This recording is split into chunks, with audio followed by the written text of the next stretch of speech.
যখন কোনো বান্দা সূরা ফাতিহার একটা করে আয়াত বলে আলহামদুলিল্লাহি রাব্বিল আলামিন, সঙ্গে সঙ্গে আল্লাহ জবাব দিয়ে বলেন হামিদানি আবদি, বান্দা তুই আমার প্রশংসা করলি।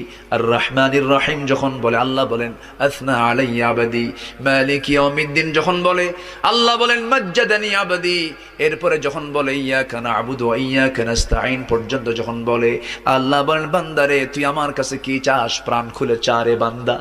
ইহদিনাস সিরাতাল মুস্তাকিম থেকে শুরু করে নিয়া ওয়ালাদ-দাল্লিন পর্যন্ত যখন বান্দা বলে তখন আল্লাহ বলেন বান্দা নামাজের মধ্যে এমন প্রেমের খেলা খেললি বান্দা, তুই যা চাইলি সব আমি আল্লাহ কবুল করলাম।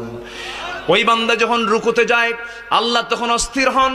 ওই বান্দা যখন সিজদায় যাওয়ার জন্য প্রস্তুতি নাই, সমস্ত ফেরেশতাকে ডাক দিয়ে বলেন ও ফেরেশতারা, এই বান্দাগুলো আমাকে দেখলো না, রাসূলকে দেখলো না, কোরআনকে দেখে হাদিসকে বিশ্বাস করে আমাকে খুশি করার জন্য তার সবচেয়ে সম্মানজনক